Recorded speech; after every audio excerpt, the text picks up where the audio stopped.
ऋभु की आज्ञा से निदाद का अपने घर को लौटना। ब्राह्मण बोले, हे नरेश्वर, तदनंतर सहस्र वर्ष व्यतीत होने पर महर्षि ऋभु निदाद को ज्ञानोपदेश करने के लिए फिर उसी नगर को गए। वहां पहुंचने पर उन्होंने देखा कि वहां का राजा बहुत सी सेना आदि के साथ बड़ी धूमधाम से नगर में प्रवेश कर रहा है और वन से कुशा तथा समिध लेकर आया हुआ महाभाग निदाद जनसमूह से हटकर भूखा प्यासा दूर खड़ा है। निदाद को देखकर ऋभु उसके निकट गए और उसका अभिवादन करके बोले, हे द्विज, यहाँ एकांत में आप कैसे खड़े हैं? निदाद बोला, हे विप्रवर, आज इस अति रमणीक नगर में राजा जाना चाहता है, सो मार्ग में बड़ी भीड़ हो रही है, इसलिए मैं यहाँ खड़ा हूँ। ऋभु बोले, हे द्विजश्रेष्ठ, मालूम होता है कि आप यहाँ की सब बातें जानते हैं, अतः कहिए, इनमें राजा कौन है और अन्य पुरुष कौन हैं?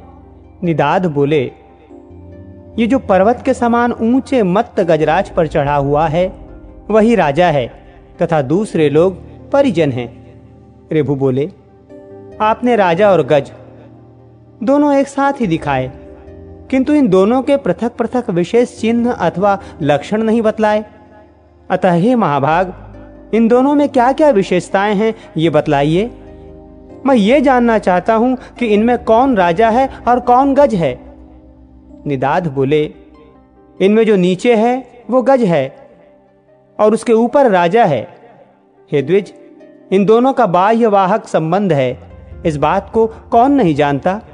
ऋभु बोले, ठीक है, किंतु हे ब्राह्मण, मुझे इस प्रकार समझाइए जिससे कि मैं ये जान सकूं कि नीचे इस शब्द का वाच्य क्या है और ऊपर किसे कहते हैं। ब्राह्मण ने कहा। ऋभु के ऐसा कहने पर निदाद ने अकस्मात उनके ऊपर चढ़कर कहा, सुनिए, आपने जो पूछा है वही बतलाता हूं। इस समय राजा की भांति मैं तो ऊपर हूं और गज की भांति आप नीचे हैं। हे ब्राह्मण, आपको समझाने के लिए मैंने ये दृष्टांत दिखलाया है। ऋभु बोले, हे द्विजश्रेष्ठ, यदि आप राजा के समान हैं और मैं गज के समान हूं तो ये बताइए कि आप कौन हैं और मैं कौन हूं। ब्राह्मण ने कहा। ऋभु के ऐसा कहने पर निदाद ने तुरंत ही उनके दोनों चरण पकड़ लिए और कहा, निश्चय ही आप आचार्य चरण महर्षि ऋभु हैं। हमारे आचार्य जी के समान अद्वैत संस्कार युक्त चित्त और किसी का नहीं है। अतः मेरा विचार है कि आप हमारे गुरुजी ही आकर उपस्थित हुए हैं। ऋभु बोले, हे निदाद, पहले तुमने सेवा शुश्रूषा करके मेरा बहुत आदर किया था, अतः तुम्हारे स्नेहवश मैं ऋभु नामक तुम्हारा गुरु ही तुमको उपदेश देने के लिए आया हूं। हे महामते, समस्त पदार्थों में अद्वैत आत्मबुद्धि रखना ही परमार्थ का सार है, जो मैंने तुम्हें संक्षेप में उपदेश कर दिया। ब्राह्मण बोले, निदाद से ऐसा कहकर परम विद्वान गुरुवर भगवान ऋभु चले गए और उनके उपदेश से निदाद अद्वैत चिंतन में तत्पर हो गया और समस्त प्राणियों को अपने से अभिन्न देखने लगा।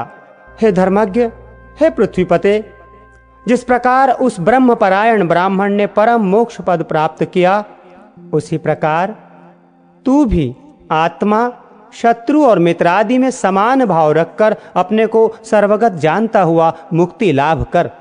जिस प्रकार एक ही आकाश श्वेत नील आदि भेदों वाला दिखाई देता है, उसी प्रकार भ्रांत दृष्टियों को एक ही आत्मा पृथक पृथक दिखता है। इस संसार में जो कुछ है वो सब एक आत्मा ही है और वो अविनाशी है, उससे अतिरिक्त और कुछ भी नहीं है। मैं, तू और ये सब आत्म स्वरूप ही हैं, अतः भेद ज्ञान रूप मोह को छोड़। श्री पराशर जी बोले। उनके ऐसा कहने पर सौवीर राज ने परमार्थ दृष्टि का आश्रय लेकर भेद बुद्धि को छोड़ दिया और वे जातिस्मर ब्राह्मण श्रेष्ठ भी बोध युक्त होने से उसी जन्म से मुक्त हो गए।